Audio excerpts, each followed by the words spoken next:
سر وہ بچے جو لامکمل کر لیتے ہیں، مختلف یونیورسٹی سے پڑھ کے آتے ہیں، جب اس کو ان کو آپ پی پی سی یا سی آر پی سی ایک دن میں سارا ریوائز کر دیتے ہیں، تو یہ چیزیں آپ شروع سے یاد رکھتے تھے یا اس کی کوئی ٹیکنیک ہے آپ کے پاس خاص؟ نہیں، اصل میں لا جو ہے نا، یہ ایک انتہائی انٹرسٹنگ فیلڈ ہے، اور جب ہم اس کو کوئی ایک ذمہ داری سمجھ کے اور ایک بورنگ اسپیکٹ میں لے کر چلے جائیں تو پھر یہ بہت مشکل ہو جاتا ہے. پھر یہ لگتا ہے کہ پتہ نہیں کیا ہے. جب آپ اس کو امتحان پاس کرنے کے لیے پڑھتے ہیں تو اس سے مشکل کچھ نہیں ہے.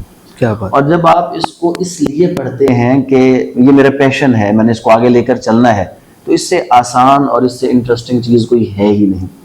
تو جہاں تک بات ہے، آل تو جتنے بھی اسٹوڈنٹس ہیں جب مجھے ملتے ہیں تو وہ کہتے ہیں جی آپ کے وہ fingertips lectures life saver تھے، تو میں ان کو ہمیشہ ڈانٹتا ہوں کہ بیٹا یہ تو صرف ایک دن کا اوور ویو ہے. اگر آپ نے لا کو پڑھنا ہے، سمجھنا ہے، اور اگر اس کو واقعی آپ انٹرسٹ کے ساتھ لے کر آگے چلنا چاہتے ہیں تو اس کو لفظ لفظ پڑھیں. کیا بات. میرے پاس یہاں پر جوڈیشری کے لیے جب بچے آتے ہیں تو میرا ان سے پہلا سوال ہوتا ہے جی آپ نے لا پڑھا ہے؟ تو ان کا جواب ہوتا ہے سر اگر ہم آئے بیٹھے ہیں LLB کر لیے تو لا پڑھا ہے. تو میرا اگلا سوال ہوتا ہے بیٹا لا پڑھنے کا مطلب ہے کہ کیا آپ نے اپنی کتاب کو A to Z with illustration with اس کے جو پروویژنز ہیں، ایک ایک لفظ اگر بیر ایکٹ کو پڑھا ہے تو آپ نے لا پڑھا ہے، اور اگر آپ نے یہ چیز نہیں کی تو آپ نے لا نہیں پڑھا.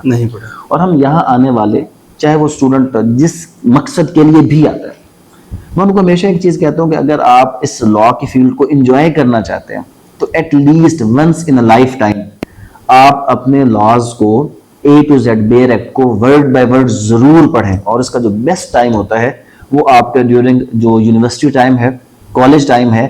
یہاں پر انفیکٹ جو ہم نے وہ ایگزامینیشن سسٹم اس کے بیس پہ تیاری شروع کروا دی کہ یہ امپورٹنٹ ہے، یہ امپورٹنٹ نہیں ہے، اس کی وجہ سے کچھ ہمارے بچے جو ہیں وہ اپنے روٹین سے ہٹے اور وہ لا کا انٹرسٹ بھی ختم ہو گیا. کیونکہ لا کو جب تک آپ سیکوینس میں نہیں پڑھیں گے آپ اس کو سمجھ نہیں سکتے. اور جب آپ کا صرف فوکس یہ ہے کہ مجھے وہ 4 سوال بتا دیں جو امتحان میں آنے ہیں تو کبھی بھی آپ کی تیاری نہیں ہو سکتی اور آپ لا کو انجوائے کر ہی نہیں سکتے.